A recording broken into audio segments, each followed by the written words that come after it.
Hey everyone, welcome to episode 480 of This Is Whole Life. Dum dum dum dum. 20 from 500. Wow. We're not that far. 20 weeks is enough. It's far enough away, but also not that far away. And we haven't even begun to talk about what we might do for episode 500. We don't have our tickets to Hawaii yet or anything. I don't know. I got to talk to the budget master. I was thinking about something better than Hawaii, Guam. Oh, Okay. Can you get us like a C? Let's do it. Like I don't know. a C? I'll see if I can reach out to. Yeah, you must You know know. someone that's got a C3. What do they call those? The cargo jets. Oh, C-130? Yeah, the C-130. You must know I someone know a that can couple get of us. those people, but Yeah. I don't think they want to wind up in military prisons. So. Well, if we just took a couple of circles around and then came back down, you think, No. we could parachute out. Who would know? No, but maybe Carolina Dave, here's who knows, looking at maybe you. we can get United to sponsor that. They sponsored me when I went to Washington D.C. as a reporter. So Did they? Or was it Continental? I can't remember which. What kind of news story? I think Continental doesn't exist anymore. I am Ken Wetmore is back. Yeah. Sponsor the tour now at wholelife.com/I am Ken It didn't Wetmore. have a lot of allure then. I'm not sure if it's going to have a lot more now. So I'm praying so. Well, guys, if you are new to the podcast, This Is Whole Life. Every week we dig a little bit deeper into the message and we learn to love God in a deeper, more meaningful way here together. This year we are in the year of overflow. This week we had bad news. It was all bad news. but it's what people wanted, so we gave the we people. gave them what they wanted. Glad I wasn't here. much like the nightly news. That's right. They voted, though. They voted for it. And let me just say a word of congratulations to y'all. You picked the right one out of the box. Give me the bad news first. I was like, please let it be bad. Please let it be bad. And then the podcast family, you guys came through. You were the deciding vote, and it was bad. At least for second service. I don't remember. I didn't see first, so I don't know who. Same. Was it the same? Same thing, yeah. That's awesome. Way to go, guys. We got the bad news first. So, as always, this conversation should include your input. Every week during our online chat, during both services, we take questions from there. Those sometimes get answered during the service. The rest get answered here. You can email podcast@wholelife.church, voicemail or text 407-965-1607. And to my right, he's back. You were back last week, weren't you? That's right. You were a troublemaker last week. You and Melanie, I was going to separate you two this week and just to see if we could, keep everything rolling and I didn't have to do any edits.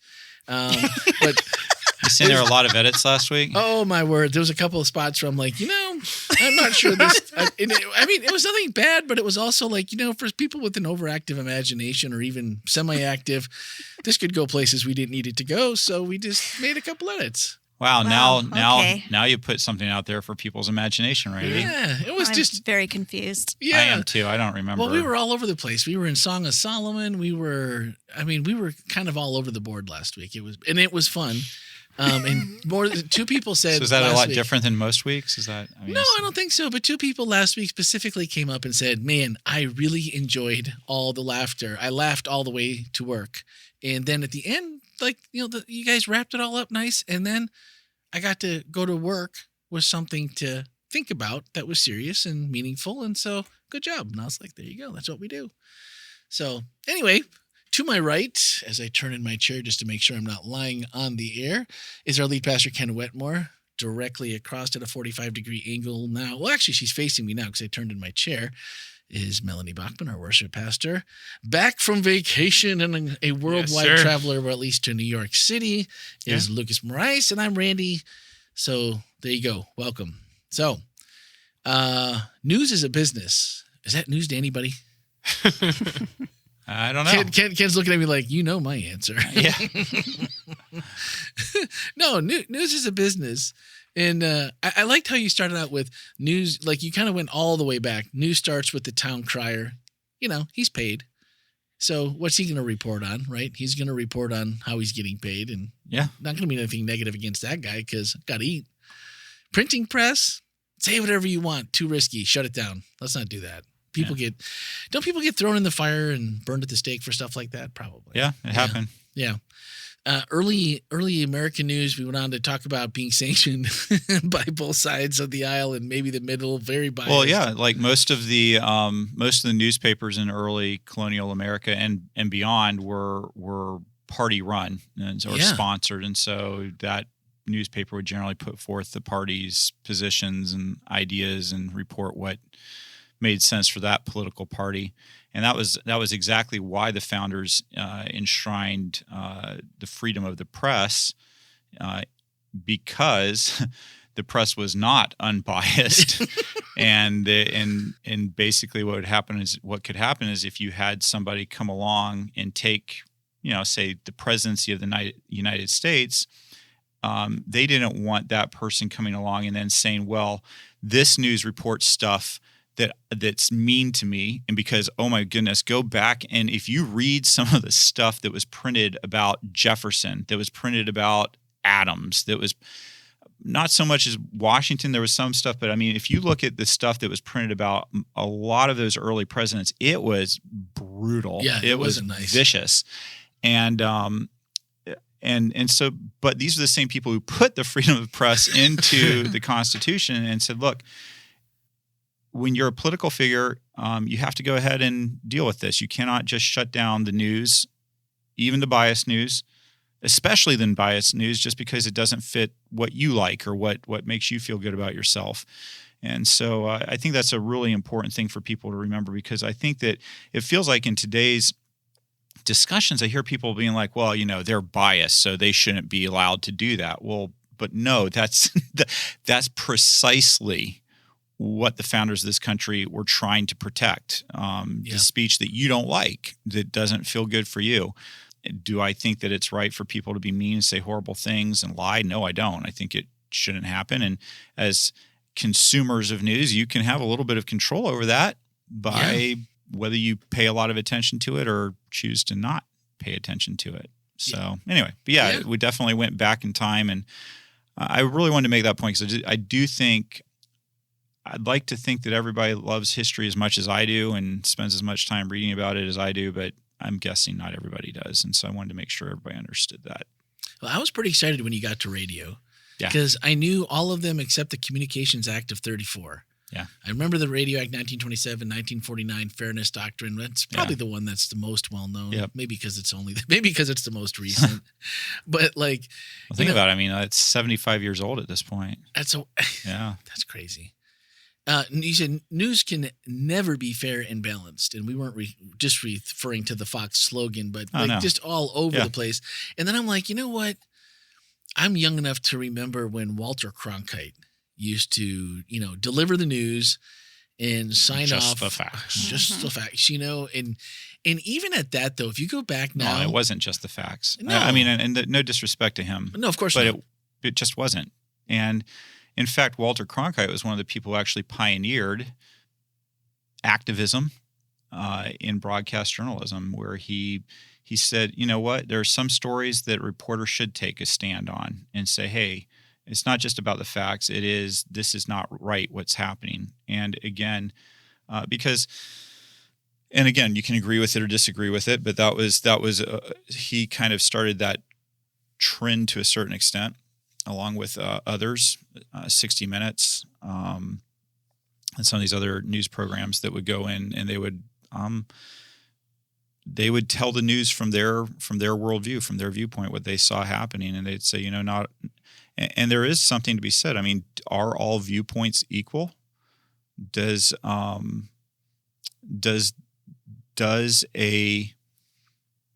despicable, genocidal person deserve to have the same airtime as somebody who's trying to do good in the world? And that's a debate. In the United States, we say, well, that person deserves to have the opportunity to be heard. You can't silence them. They deserve the opportunity, but you don't. This is one of those things where it gets so complicated really quickly, because you have a government trying to regulate news at the same time not butting into it because it doesn't have the right to do it. And so News to me is just a fascinating, tricky business, and what I hope that people didn't take away from yesterday or from Sabbath was that the news is bad. There is bad news in the news, but news serves an important function in our society. There's some important things to it, but just like about anything else in life, if you overdo it, a little sugar makes things nice. A lot of sugar, you get diabetes. And so I think that we kind of need to look at the news the same way, that there's a certain amount that's very healthy and helpful to have in your life, but you overdo it. Too much vitamin C, too much, whatever. Yeah. I don't know. What about news that has basically the same general effect as yelling fire in a theater? That's so you want to expand that out a little bit? Well, I mean, you're not allowed to yell fire in a theater. Right. And I'm just curious. Unless there's a fire. Well, I mean, if there's a fire, I suppose you probably are morally obligated to yell fire in a theater. I'm just making sure we're on the same. But I mean, I think it's an interesting conversation because, I do believe in freedom of the press. I also have seen a lot of misinformation make the rounds that terrifies people and causes people to, en masse, do ridiculous things that they wouldn't do otherwise. So I don't know. I just wondered what you thought about that, being, professional in the communication industry of news. Well, let me give you a little bit more of a benign example of this. When we were living on Guam and I was reporting there, every time there was a hiccup in the weather pattern out there and it looked like there was a tropical storm or something forming, as news media, we would go into hyperdrive. It's like, oh, here it is. Pay attention. Watch out. It may be coming our way, blah, blah, blah. And the public would just, you guys, you're just hyping, just need more time on the air, blah, blah, blah, blah. Well, I remember there was one of a tropical depression turned into a tropical storm. And I remember that for whatever reason, the media on that particular one just was like, I don't know. I think it had been like 3 or 4 years, maybe 5 years since there had been any major storm that had come over. So I don't know if we just kind of got to the point where like, we're tired of crying wolf or crying fire in a theater, or whatever. And crying wolf is probably the better metaphor there. But so we didn't hype it. We told people that it was out there, but we didn't overdo it. And I remember one journalist on the island who had a pretty big platform. The name of the storm was Typhoon Bungsanwa, and the name, I believe that was the right one. And the name was like a little white flower is what the name meant, basically. And how come we don't get cool names for ours like this? We got like Hector, or June, Milton. Yeah, well, they're a little easier. Aaron. So the two that were huge for me when I was there were Typhoon Bungsanwa and Typhoon Chataan, and those were both brutal. Very cool. But anyway, so he made some comment on the air about what's a little flower going to do to our island anyway. Well, this thing came through and just absolutely flattened us. It was a nasty hurricane. I think I can't remember whether that was the one that got to 150 mile per hour sustained winds or whether it was the 165, 170 mile per hour sustained winds. But anyway, it was nasty. And these two storms actually came one right after the other, like 3 or 4 months apart. Anyway, and now the public's all jumping on us. Well, you didn't warn us. You didn't give us enough. Yeah. We didn't think blah, blah, blah, blah, blah. And it's like, and so I think sometimes media, you're in a rough place. If you don't say anything, well, then if something goes wrong, you didn't warn people. You didn't give them information. If you do say something and make a big deal out of it, then you get accused of crying wolf or even crying fire. But I think what becomes maybe a little bit more to what Melanie is saying, what do you do with media that intentionally over dramatizes and hypes things that really aren't issues and makes them an issue? Mm-hmm. And what becomes difficult with that is, says who? Yeah. Because what I think is an issue, you might think is absolutely not an issue. And so that was one of the really fun things about being a journalist, is having people call up and scream at you every day. And one day they're screaming at you, and the next day the other side is screaming at you, because oh, you're over dramatizing this. You're crying. There's no big deal. This is not, you're making something out of something that's not. And this is where I believe that the public has a personal responsibility to do their own due diligence.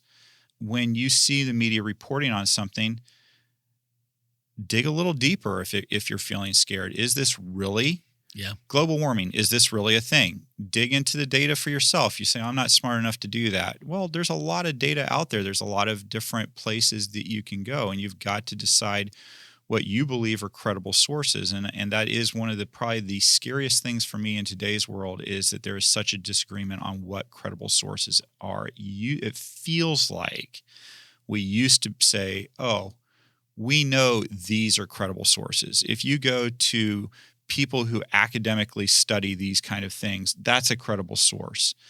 And today people are like, no, I don't think so. That's not a credible source. But my uncle Bert, who has a hobby in this, he's a credible source because he's got his little blog or his podcast that he does. So this is a credible source. And so I think that one of the struggles in our society is because there's so much information out there and there's so many different ways to access it and so many different platforms that information can be put out. I think one of the struggles for human beings right now is to figure out what platforms can I trust? Which people do I believe? Which people do I not believe? And it's difficult when you have a lot of different people calling into question sources of information that for a long time we've said, oh no, that's credible. And now people are saying, oh no, you can't trust that.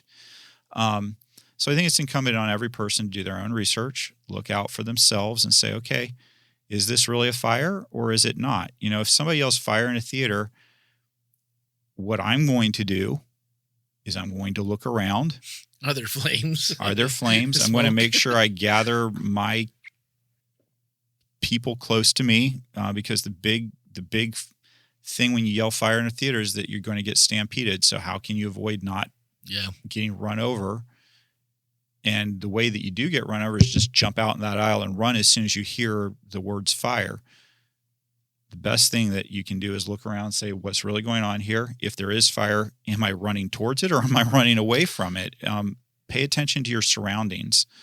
And so, but no, to Melanie's question, it's hard. And I do think that there is a lot of dramatizing things. And I think that sometimes it's not even that there isn't a fire. It's that sometimes the media will actually take what was a small fire and make it into a bonfire, make it into something far bigger than it ever would have been if it would have just been left on its own. And I don't know how to get away from that. As a journalist, I know, as a former journalist, I know how difficult it is as you're going about. And I think that most journalists are very well-intentioned, people who genuinely care about their communities and really want to see what's right be done. But that's where the bias, that's where your background starts informing the way that you report the news or don't report the news and what you put on. Yeah. And then also you want to get a paycheck. Yeah. Well, it's funny because, and this was an article, this was from Forbes. This goes back to 2020. And I've seen some that are a little bit later, 2021, 2022, but nothing changes in that time frame. 6 corporations control 90% of the media outlets in America. So the illusion of choice and objectivity, where if you go back to 1983, there was over 53 companies that had some power in that arena. So you can really just knock it down to 6. And then, thinking about what you were talking about, like with the hurricane or the tropical storm, where I think it might have been Irma, because Stanley and I were credentialed for the Weather Channel to go out and shoot video here in Orlando, which of course never really materialized to much. So there was no reason for us to go out, which was super boring. Our wives were super happy. We were super sad. Yeah, absolutely. But that was, I believe, the year where you had the guy over in St. Pete holding on to a a stop sign, like he was like rocking in the wind, and then this older couple comes walking through behind him with their dog in flip flops and raincoats up to their ankles, and he found a low spot and he's up to his knees, and it's like, so when you see stuff like that and you're like, look, I get it, you're trying to make something interesting because it's 24 hours of coverage, and like you said, it's a lot to keep people interested for 24 hours.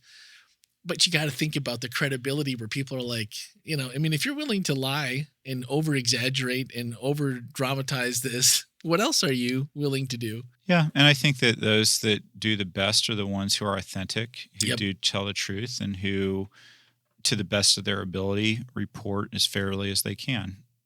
And I do think that works, but it's often very tempting, I think, for some people to try to take shortcuts. Sure.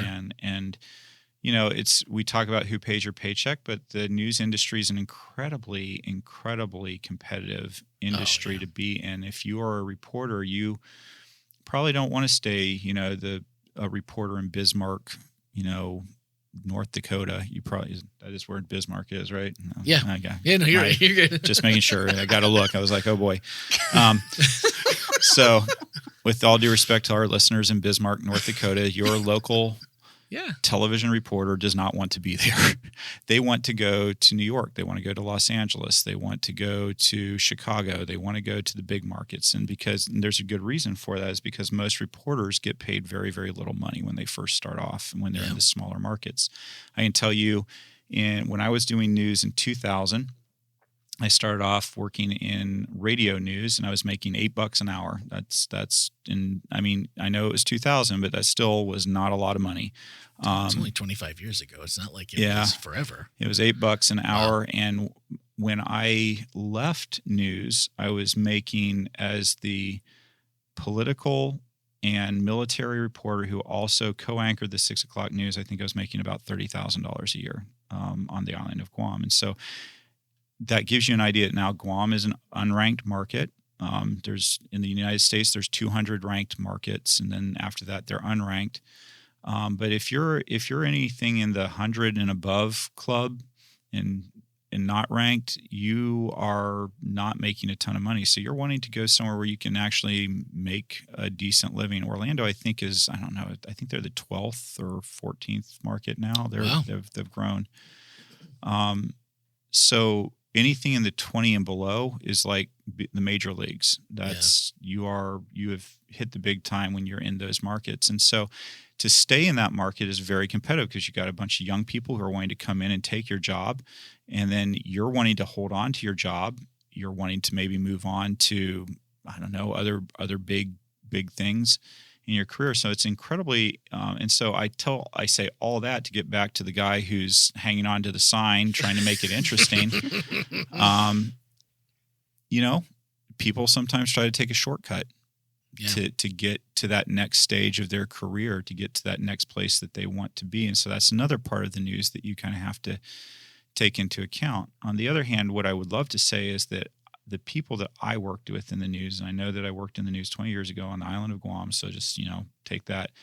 Majority of the people I worked in the news wanted to get it right. They didn't want to take shortcuts. They cared about the public. And I really genuinely believe that, call me fanciful, but I generally believe that about local media. Like the media in Orlando, I believe they genuinely care about their community, that they genuinely want to see us be well informed, know what's going on.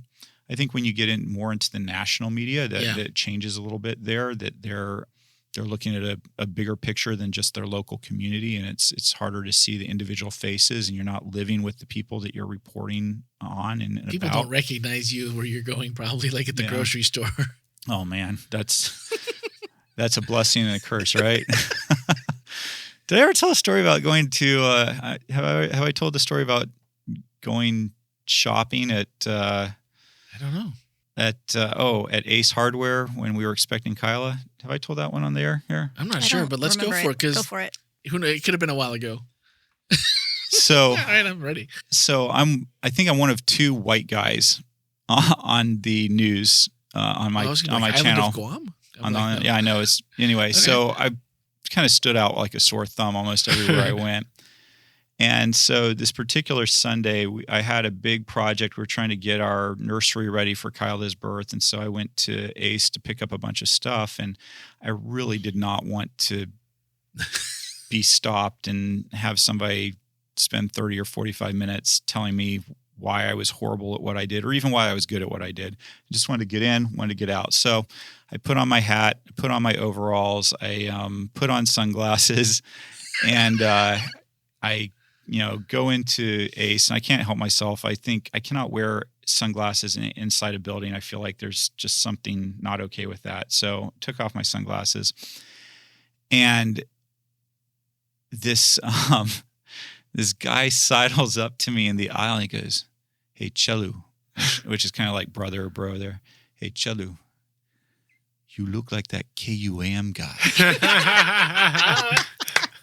Yeah. And so I'm preparing for it. And he goes, "I mean, I know you're not him, but man, you look like that KUAM guy." And I said, "Oh, well, I hope you like him." "Oh yeah, bro, he's very good. He's very good. Man, you look like him, but you are better looking." Wow. Dude, he gave you an out with the story. Like, how awesome is that? It was Come on. phenomenal. That is you're better looking. Wow, that's awesome.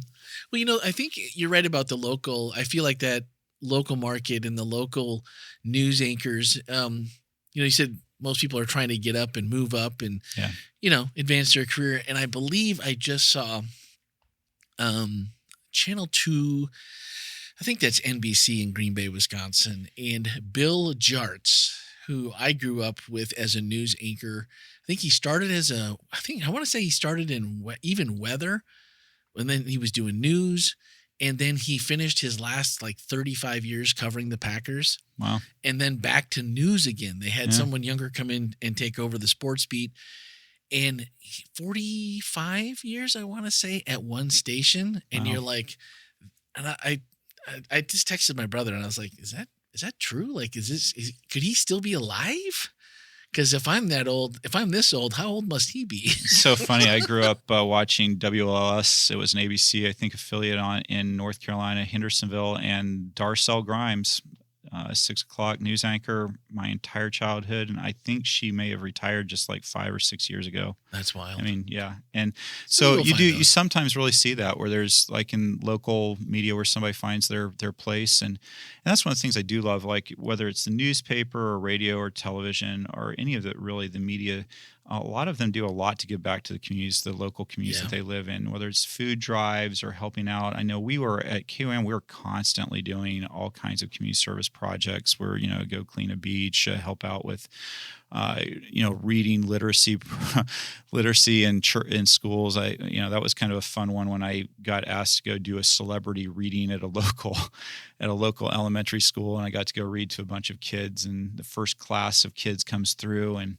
as they're leaving, one kid runs up, "Mr. Wetmore, can I have your autograph?" "Sure, kid."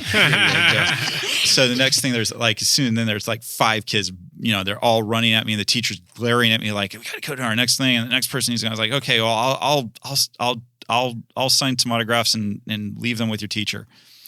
Well, before I know it, I've gone through every single class in this school and pretty much the same thing for all of them. And so at the end of the day, I said to the principal, I said, "So how many kids do you have in the school?" And he goes, "Why are you asking?" I said, "Well, I think I pretty much promised to do an autograph for every single one of them." He was like, "Well, don't worry about it. Just go home." And he said, don't even worry about it. I said, "Why?" He said, "There are 1,500 students here." Wow. Mercy. So thank goodness it was camp meeting weekend, and I just went and signed autographs while I listened to some good preaching for the weekend. Well, I knew that we had the right reporter in-house for second service. I wasn't here for first, but for second, I knew we had the right guy. We had breaking news. Black Hyundai Santa Fe needs to be moved, and then he gave sage advice. He didn't lead them astray. It was facts. Here's how you don't get noticed: getting up and moving out to go get your car. Wait till someone else goes with them. No one's going to pay attention. They'll forget in a couple, and then just go ahead and do it. But, we need to have the car moved. Do we know if the car was moved? It was moved. It was moved. See? We've got the best people at our church. Good job. And that was just like, it was the perfect opportunity though, to have that happen right. Yeah, way to weave it right in there. Like that was a moment. It was perfect because Ken didn't miss a beat. Like, go back and watch the message, and it was just like, all right, speaking of something, we have a breaking news, whatever. And I'm just like, what? Because I was sitting with my family, and Ellie looks at me, and she's like, what? What's he doing? I'm like, I don't know. I didn't know what I was doing either. But I think the thing too that maybe you said to get people thinking, and not that nobody doesn't know this, but really when you think about the 24-hour cable news cycle, when it's like, man, we have to pack 24 hours of news, there almost inevitably has to be some sensationalism in there to make that happen. And, the slippery slope of, well, it first was like punditry kind of disguised as factual reporting. Like, if we just blur the lines a little bit, we can amp up the story a little bit. But at the heart of the matter is still true.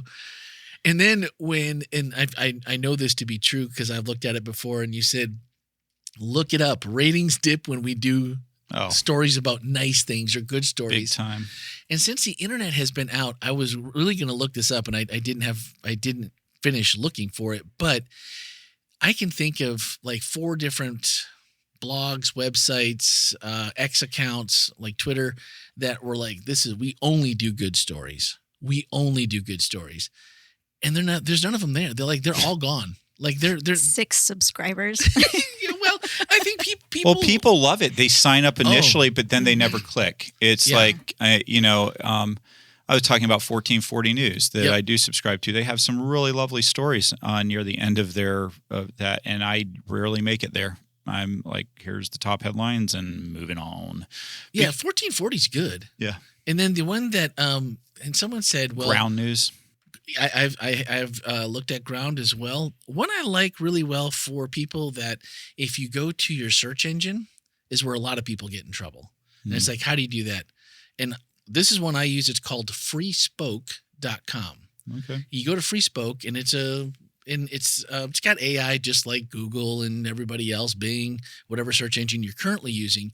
But when news stories come up, they've got the elephant, they've got the donkey, and they've got the independent.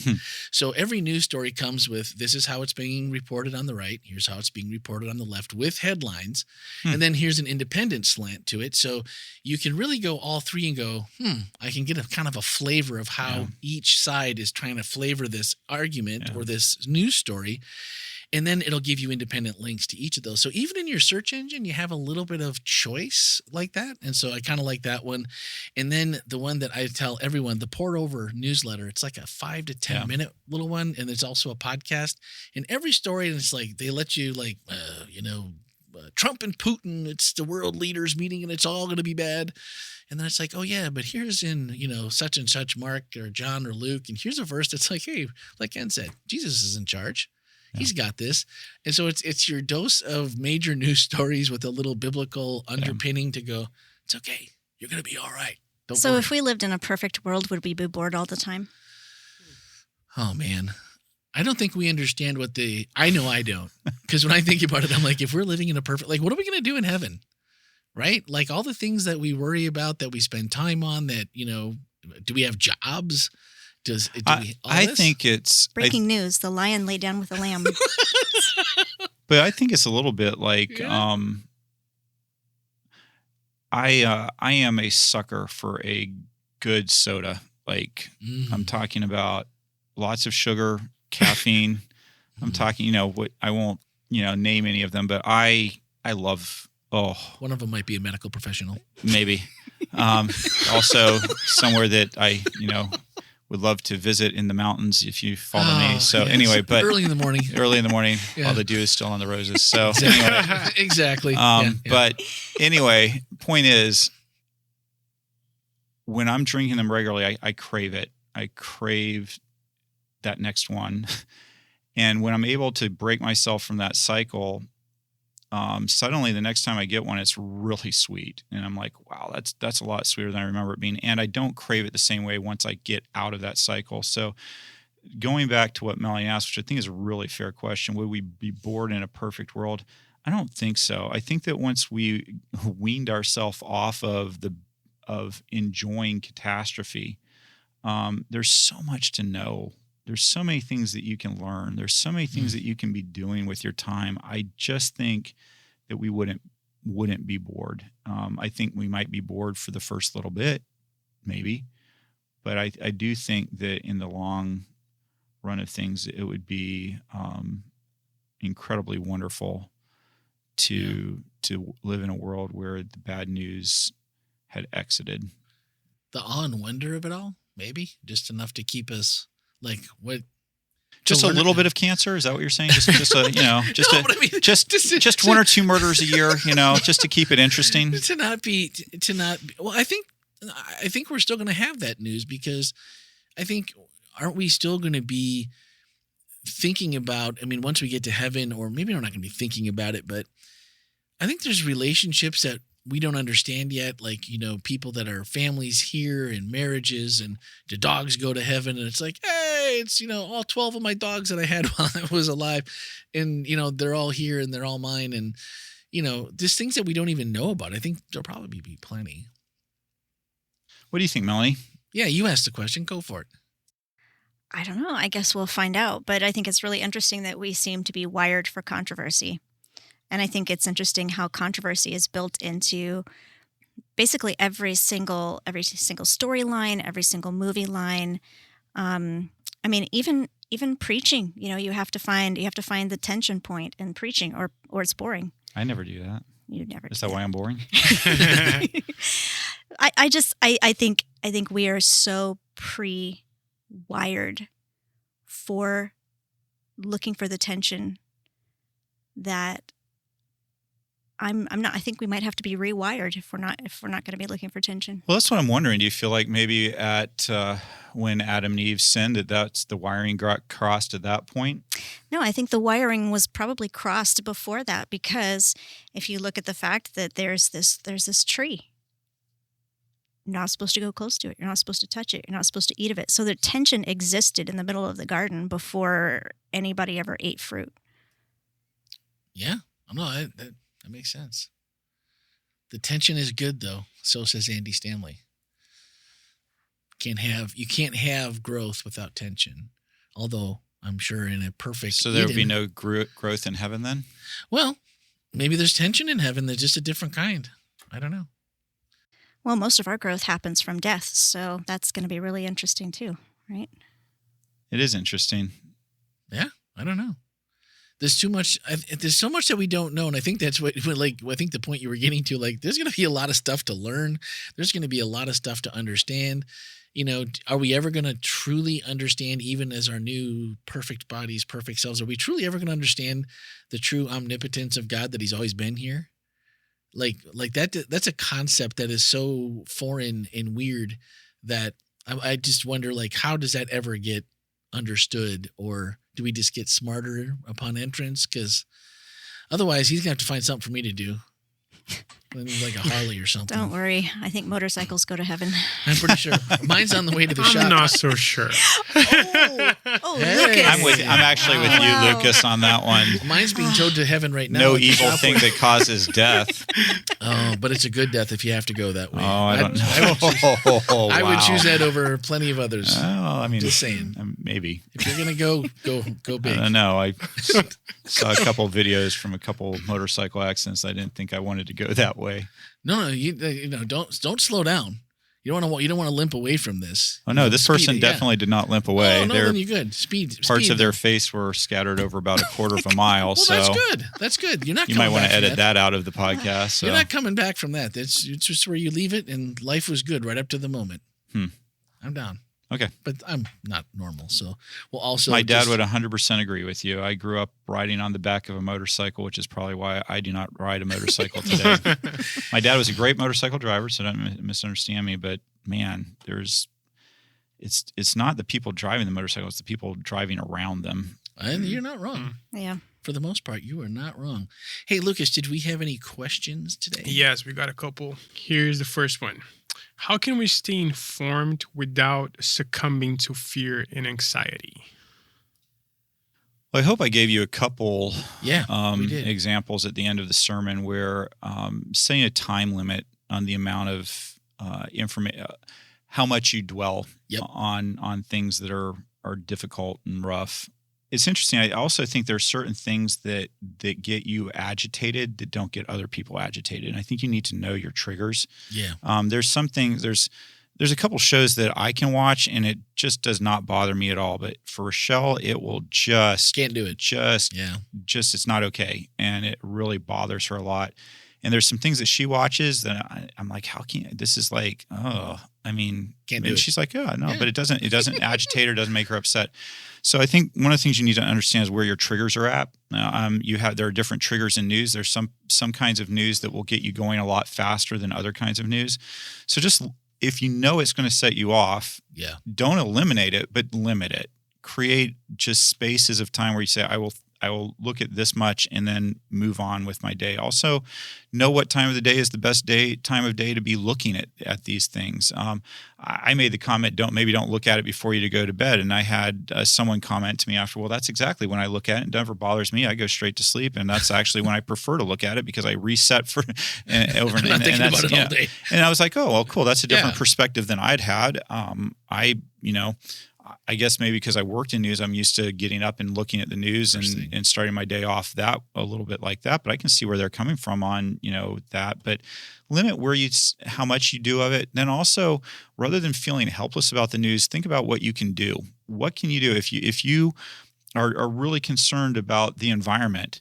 What can you do to help the environment? If you're really concerned about humanitarian issues that are happening in the world, how can you do something to contribute to helping out where there are humanitarian situations? Can you donate to organizations that are sending relief there? Can you, in some cases, like my good friend Doug Hart, who's the lead pastor at Markham Woods, he's constantly doing trips.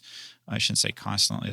That sounds, but he does trips quite often to other parts of the world where their help is needed, and takes some of his church members there, and they help out in those places. They do different things that are useful, and so that maybe that's something you want to think about being involved in doing. But and maybe that isn't something. Maybe you want to help out at your local animal shelter, or maybe at that's a good one, or maybe you're helping out at a shelter for battered women, or anyway, there's just so many different ways that if something's bothering you in the news, do something.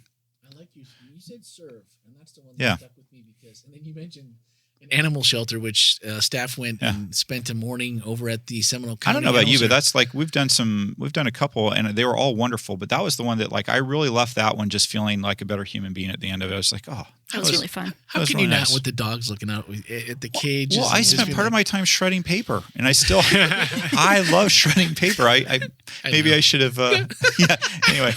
Well, and Ken got. Maybe I should have been an attorney for a corporation or something. I don't know. Ken is fast and he's reliable. I guess that would probably be a paralegal, though. Probably the attorneys aren't doing that. But you're also very proficient at scrubbing out cages and getting the poo out. And so maybe that's part of the shredding, getting rid of the poo, the whole thing. You might be onto something. I don't know. Maybe it's just a cleansing exercise in my life. So we all sweated and were stinky and all the rest, but it was fun. And I mean, when we left, the place was different. And I'm sure 2 days after we left, and unless somebody else came in, there's jobs they don't have time to do that we did. That might, it might look the same, but at least in that little space of time, you made somebody's life better. Can I also, to one more point to the question that was asked, also think about the medium that you're receiving the news in. Mm-hmm. That can also be very important. So there's radio news, there's television news, there's blogs, there's podcasts, there's TV. I mean, anyway, you get the point. There's a lot of different ways that you can receive your news. So my question for you is, if you're becoming overwrought about what's going on, think about the medium you're choosing to receive it in. For me, what works for me is I like to have a couple news sources that I go to and look at their headlines. And then I will click on a headline that I'm like, I want to know, I want to know more about this. I want to understand this a bit better. And then if I know I'm on a particularly a news source that is biased in one direction, I try to go find a news source that's on the other side and click on that same headline or something similar on their side and see what it is and get a balanced perspective. And that's what works for me.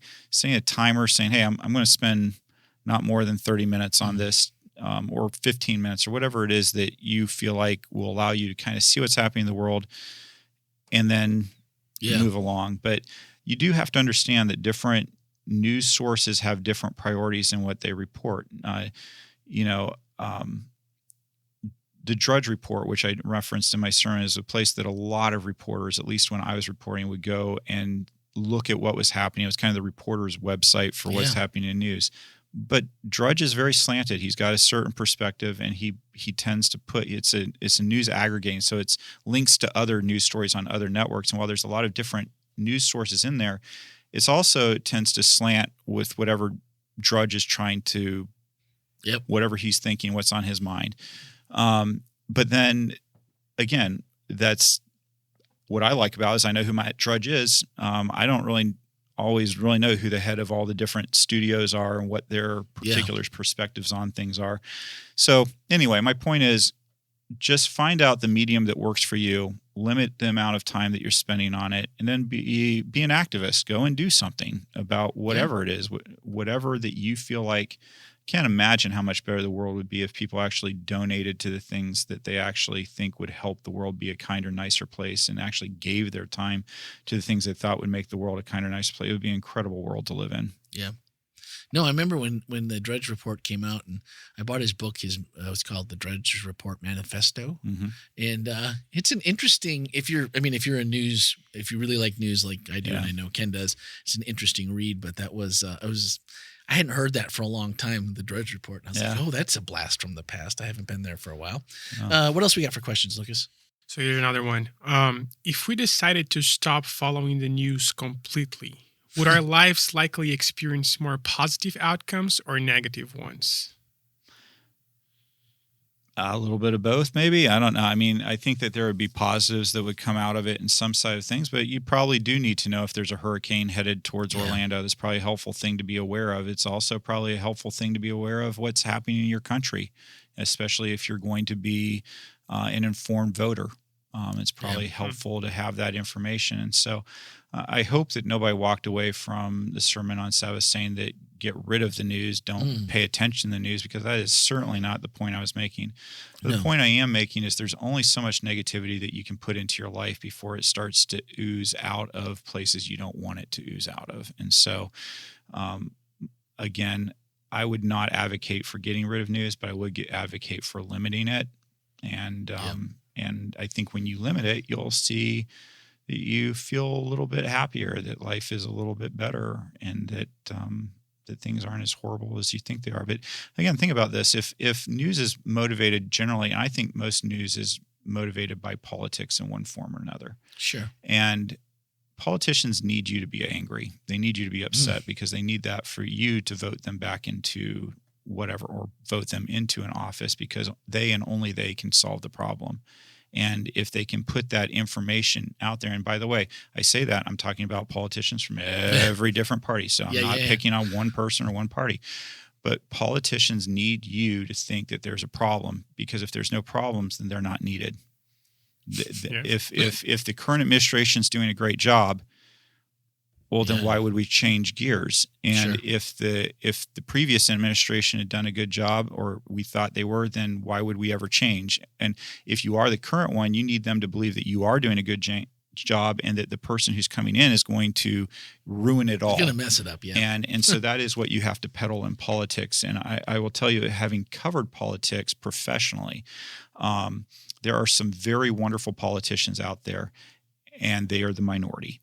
There are a lot, and I hate to say it, and again, I think I would say on a national scale, it's the same as news. Local politicians often tend to be very invested in the local community and can be very wonderful people. Nationally, you have to have a certain disposition and willingness to get to a certain point. And I can just tell you, having covered it, it's amazing what they will say when they know they're on camera, and then what they'll tell you once the camera's turned off and they're off the record. should have solved some problems over 40 or 50 years. I think at this point, it doesn't even matter anymore. People are saying things on the record that they maybe before would have said off the record, and now it's just right out there, and it doesn't matter because people cheer for this or cheer for that. And it's like, wait a minute, did you hear what they just said? Because are you listening? You're cheering this? Yeah, but that's all part of the game. Yeah. It is and that's where I would say a lot of the things that we say would have been said off the record are being said on the record because I blame I blame reality TV for this, is that we got addicted to people being nasty, and our politicians figured out that we paid attention and that we would tune into the shows where people said vile things about other people and really created controversy because, like you said, Melanie, there is that apparent wiring in us that we just enjoy a good train wreck. Yeah. And I think politicians have kind of gotten to the point where they realize that the only way they can be heard is to be saying something outrageous that gives them free airtime. And now they can say that outrageous thing, and we apparently don't have penalties for it. In fact, there seem to be rewards for that. And so it's going to have to get more and more outrageous as we become desensitized to it. Yeah, exactly. So well, that's not headed somewhere good. No. Yeah. No, that's I don't remember, a long time ago I read a book. I don't remember who it was. It was about politics. And they're like, there are staffers from both sides of the aisle that will go out and watch their team like just battle it out on the Senate or the House floor, and then go out later for lunch and just be like, like we're best friends, but we have to do it's almost like WWE. We have to do the theater, but then backstage we're both at the same table getting a massage and then going out for dinner and liking each other. It used to be that way. It's not that way anymore. And the reason it's not that way anymore is because they can't afford to be seen by somebody in a restaurant sitting next to their opponent. And that has created because you're right. That's how it used to be. They used to fight on the floor, create great theater, and then they go out for dinner together and behind the scenes hammer out a deal that worked for everybody.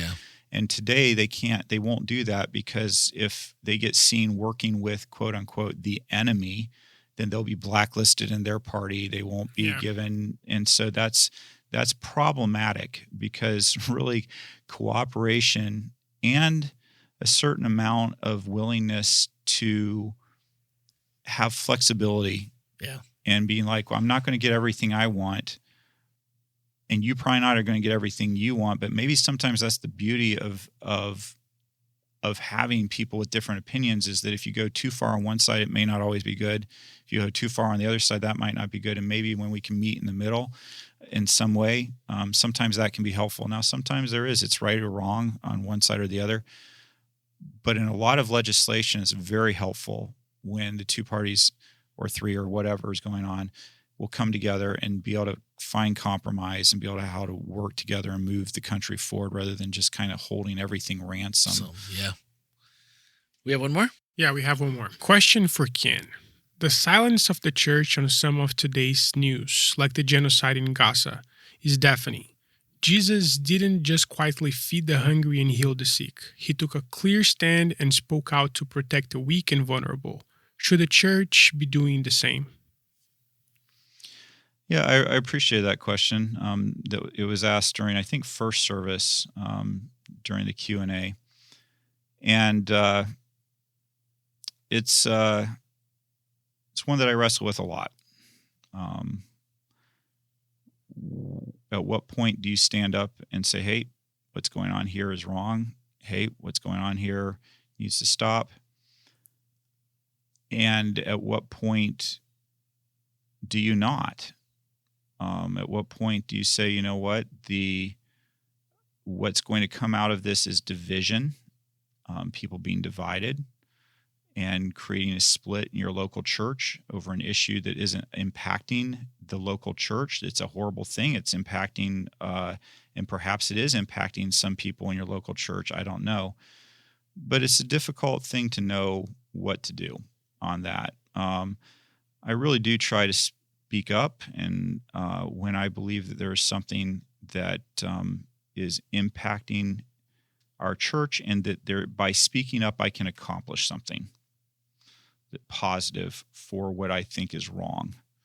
And that's kind of the way that I make my decisions personally. I know that you use the word church, and so I'm assuming that it is broader than just how Ken does things.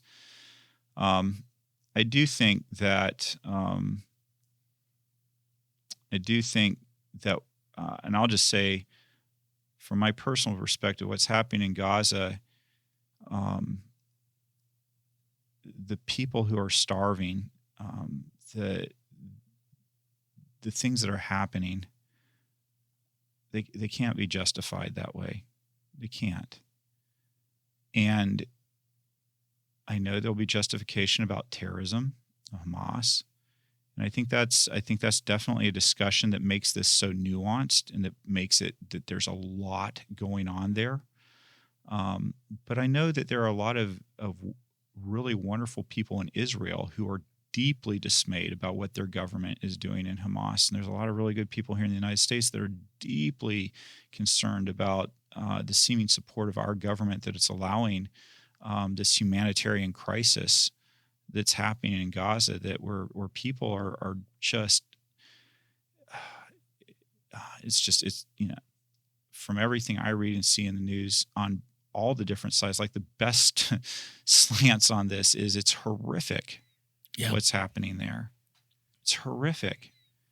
And this is where I just urge you, if you see that, to write to the politicians that represent you and let them know what you'd like to see the United States doing about it.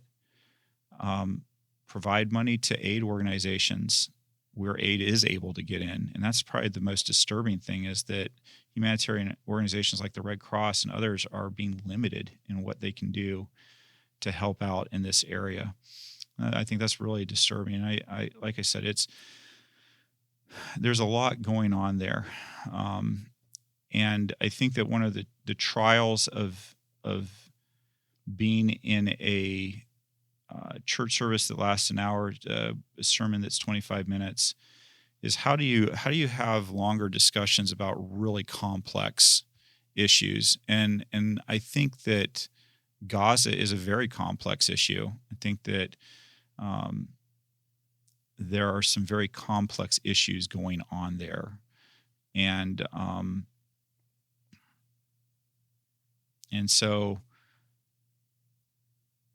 we can talk about that. We can talk about what's happening in Ukraine.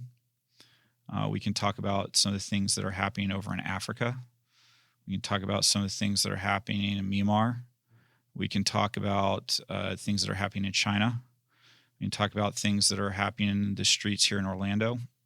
We can talk about, there's a lot of ground to cover. And so what I hope that we do at Whole Life is provide people with principles that guide them as they're making decisions in their own personal life. And for all those who come to our church, that we're not necessarily saying this is the answer to this situation, but we're saying here is Jesus. These are the principles of Jesus' kingdom. How do you apply them to what you're doing today? How are you applying them to what's going on in the world around you? And that's really what I strive for, rather than talking about specific situations, trying to give you principles to deal with those specific situations. So for better or worse, that's where I'm at. We don't want to begin to comment on the World Christian Church, and we really wouldn't even want to speak on behalf of the Seventh-day Adventist denomination, since I'm sure that they are very capable of speaking. There are many levels above where I'm at. So, but I can speak for me right here and how I feel about what I see in Gaza, and it makes me sick. Well, as the bad news kind of comes to a close, Ken finished with, just remember that Jesus promised us that I am with you always, even to the end of the age, through the bad news, through all those things. And, we were talking about it over lunch, which also want to just give a shout out to the no screen time mealtime.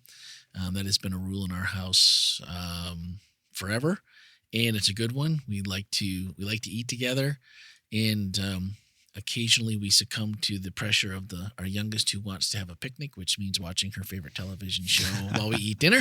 But so no screens unless it's a picnic, huh? Unless it's a picnic. But usually that's when it's like, we have 5 minutes. What are we going to do? Everything's frozen. Put it in the air fryer, and we're eating quickly, something like that. Otherwise, mealtime is mealtime.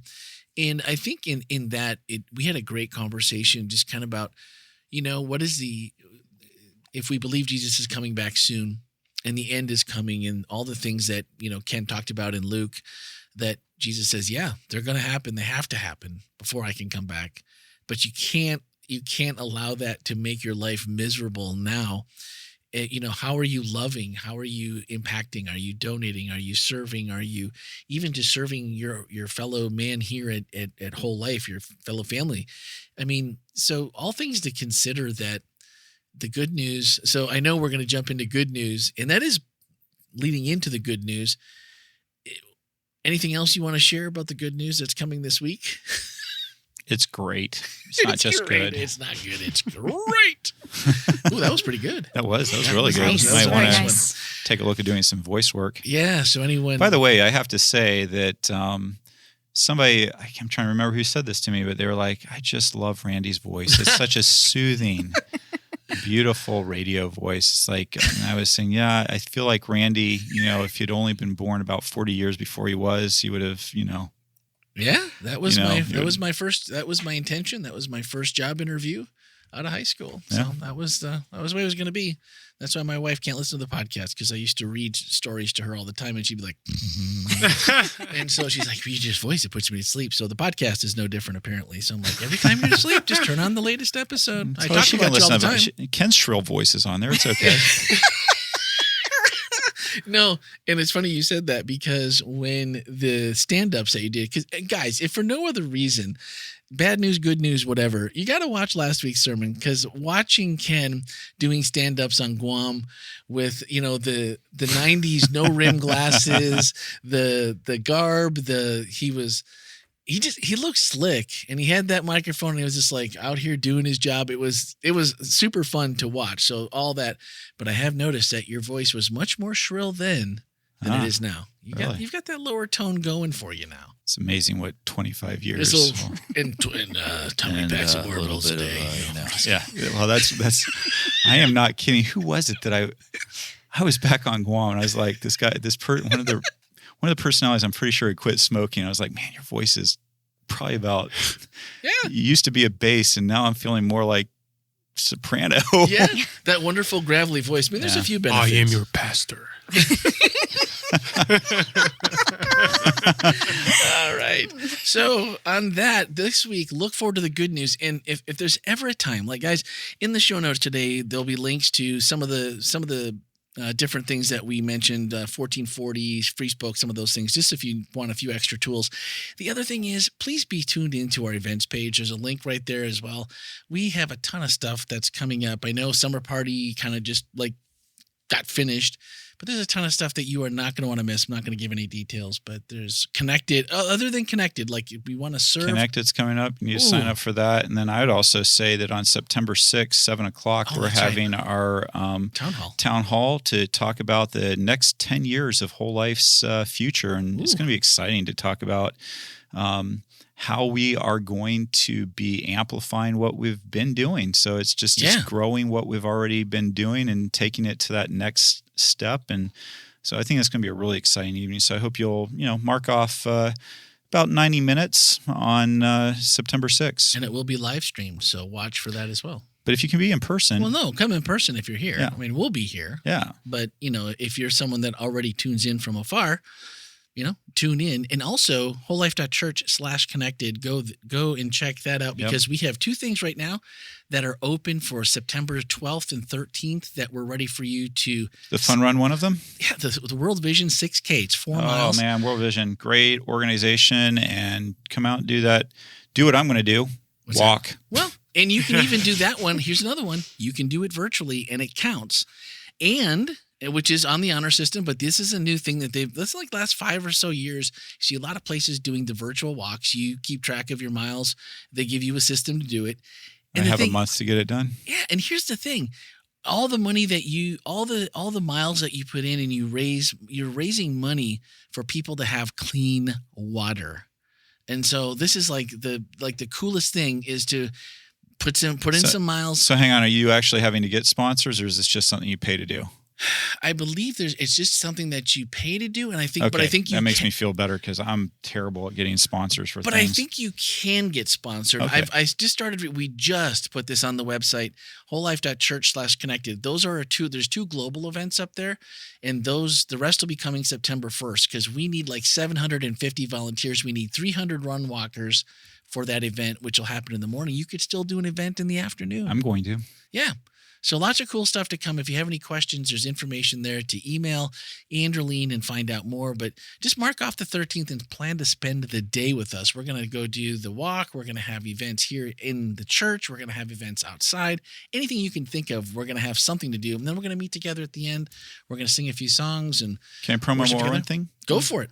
How about adaptive leadership through I improv? If you haven't All right. signed up for that one, you should. This is an 8-week course taught by master instructors. We're talking about one of the SAC Comedy Lab alumni, or I think Founder, he's right? founder, one of them. I think Yeah, so. he's so just a pro when it comes to improv. And then our very own Karen Tilstra, who is an expert on leadership. And they are going to be teaching you how to become a better leader using improv as that foil for that. And I would just I've signed up for it. It's a 2-hour class for 8 weeks, so 2 hours each week. I think on Tuesday nights, and incredible. And there is a fee for it, but let me tell you, it's a very reasonable fee to make it happen. So if you haven't thought about doing that, you should. It's going to be so good. And as of August 19th, I just checked the numbers before we went live. There are 15 spots out of those 26 left available. So 11 have already been taken. There's 15 left to go. So you've got a little bit of time. Nice. But go register. It's at wholelife.church/events. All right. Go for it. You got one. Since we're doing an announcement overload All here right. at the end. All right. I will allow it. This is just for the people who are like still not quite in their parking space. Yeah. Yes. Yeah. So Ken's Great Question series is coming up. Yeah. I'm glad you brought that up. People to send me very, very hard questions. No. Keep that them. they would like to hear Ken preach about. Softballs. Hard. If we're not camping out at least Difficult. once in Revelation, guys, I'm going to be Challenging. disappointed. Oh, no. Why don't I really like the book of John. Could you somebody should ask for like Judges. Oh, there's plenty in John. Judges is a fantastic I know one as Ken well. loves I Judges. love the So book if you of guys Judges. come up with something like one really good, solid Judges, something in Revelation. I think we need to hear him preach on Ehud and Eglon because that just seems like My favorite great. story, please do ask me for that one. And you know why? Because Ehud is left-handed, one of the lefties in the Bible. So I have that sermon already written. So let's go. All right, so it's Melanie at wholelife.church. Don't send it to Ken. Sometimes people Yeah, we send have it had to people. Ken. I Don't do it. if you want to, though. No. No. If you want to, it's okay. Okay, so today's show notes are going to be about 5,000 words, and so you're going to have to scroll to find which one we're looking for. But I will put a little bullet point so you'll be able to find them easily. But I've heard from a bunch of you this week, and just want to let you know that we really, really appreciate it when you let us know that you're listening, where you're listening from, and how the podcast impacts you. And a couple of you who asked for me not to mention your name, but thank you for the kind words. We love to do it, and we're happy that you're listening and that it's improving your walk with Jesus. So all I would ask is go ahead and share it with someone else that you think might be able to benefit from the same little bit of humor. We didn't even talk about food today. Good grief. We're slacking. Food. Next week, the good news has to have food in it somewhere, right, hungry. Ken? I'm hungry right now. What about the dude from was it Tennessee? The Foo Funk Chu? Foo what? Foo. What in the world? Your restaurant. Thai Phuket. Thai Phuket. They could. I thought it was Foo. that was so Foo Thai. close. Foo Thai You something. nearly had it, Randy. You were. And It was enough that I figured it out, though. Yeah, so that's all. Man, I knew And Ken. so far away. It's it's not in my notes. I'm just winging it. Road So trip. That's it. Oh, Oh. road trip. I wonder if we could get Thai Phuket to sponsor our 500th episode. I mean, not exactly an Orlando restaurant, but whatever. Where is it again? Nashville. Nashville. Nashville. We could bust that up and back, right? I mean, I don't know why not. Oh, All we man, if need is a couple sponsors. It's got to be cheaper than flying. flying to Guam. Yeah, we could charter a bus, join the Thai Phuket bus. I wonder if anybody has a restaurant here in town, since I'm feeling less optimistic about Thai Phuket sponsoring this when you I can't got it actually right. say that. No, you didn't. I said Thai Phuket, right? No. I did. All right. It's all right. Bless your heart. I'm sorry. It's just so funny. Melanie's dead. We're sorry to proclaim that she has died over in the corner from laughter. This is why we really need video cameras for this podcast. Well, that could be, that I don't know. I've heard rumblings and from a couple people that really have been after us to do a video podcast. So I think it's in the works. Be a little harder to edit out our.